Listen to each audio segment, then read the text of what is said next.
Bobby on Land is an interesting amusement park in Belgium. This park was founded by Flemish singer Bobbejaan Chopin, and it's now owned by Parques Reunidos.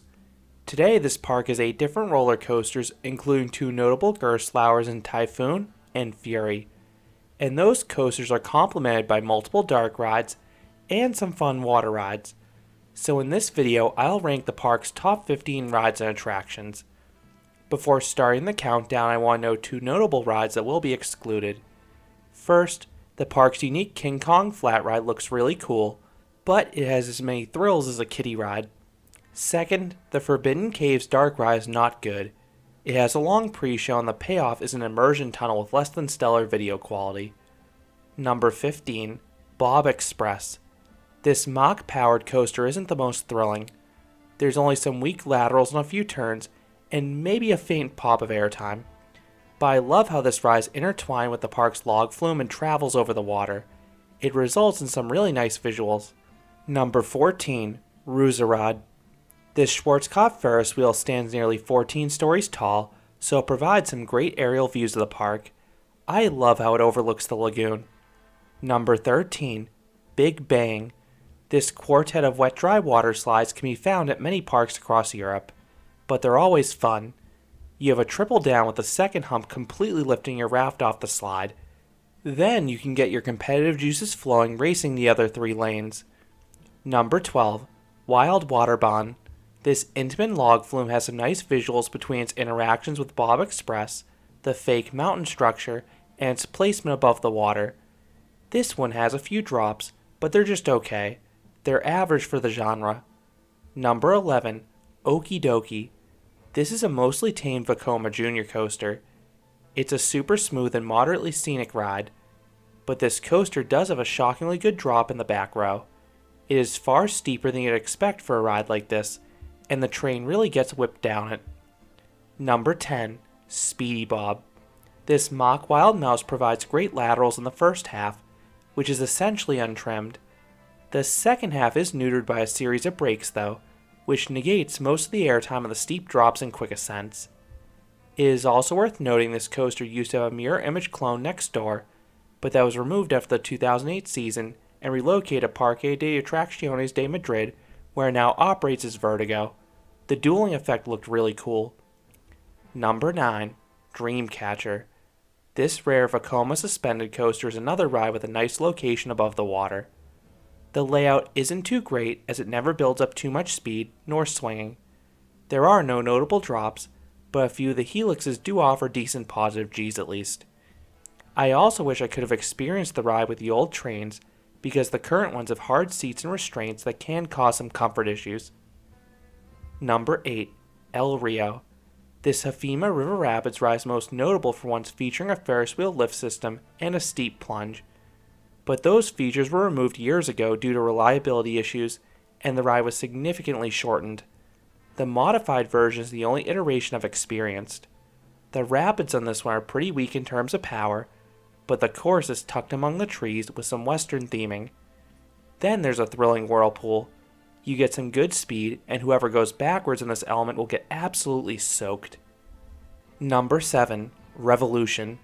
This Vekoma Illusion coaster is weird to put it mildly. First off, it features one of the longest trains in the world. It is 30 cars long. It is so long that the station is curved just to fit it all in.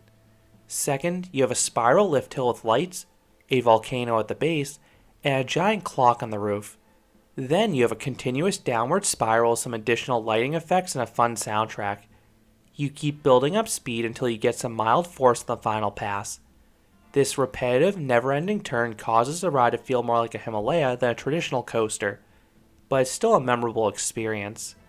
This coaster has had VR for a while, but I've only done it without the goggles. Number 6, Naga Bay. This Mauer spinning coaster features a custom layout above the water and pathways, so you have some nice sight lines. And I like this ride's steep and twisted second drop. You get a consistent spin throughout, but the ride is nerfed by a series of mid-course trim brakes that sap the ride of its speed. The sudden decelerations do cause the trains to spin faster at this point at least. I have a separate review, but I wish this ride had better pacing like the other spinning coasters out there. Number 5, Sledgehammer. This Huss giant frisbee swings riders 138 feet or 42 meters into the sky. This ride takes a bit to reach its max height, and you'll also take a while to come to a final stop, but you will get some weak weightlessness on those build up and slow down swings. Then the max swings give decent floater airtime at the apex, and good positive G's on the downswings. I wish this ride had less bulky restraints like some of the newer frisbees, but it's still the park's best flat ride without a doubt. Number 4. Typhoon. This is one of the oldest Gerstlauer Eurofighters, but it's still a solid ride. The signature beyond vertical drop gives a strong burst of ejector airtime.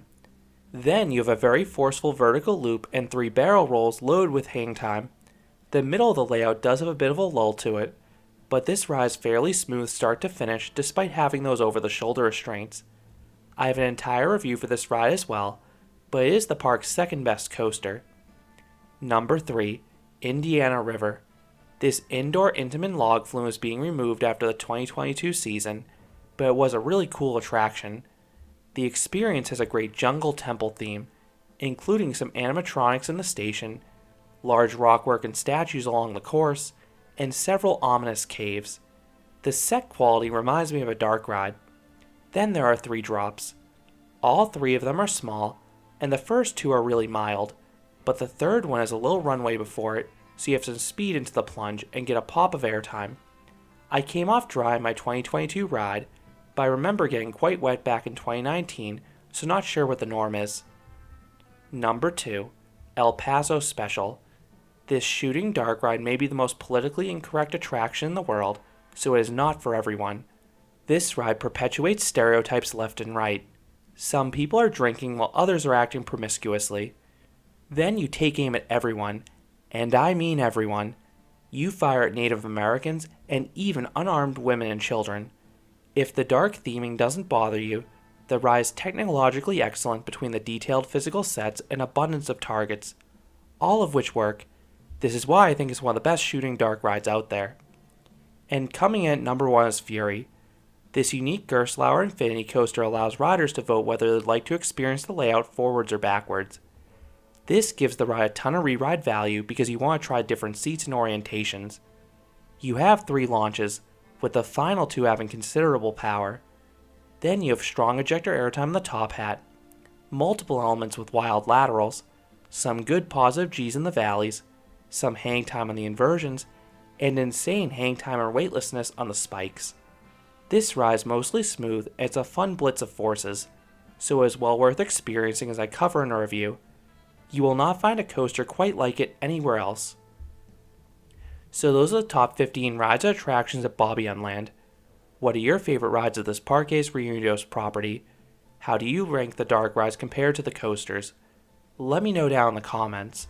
If you enjoyed this countdown, I'd appreciate it if you gave this video a like, and you considered subscribing, because there'll be a lot more roller coaster and amusement park videos here at Canobie Coaster. Thanks for watching.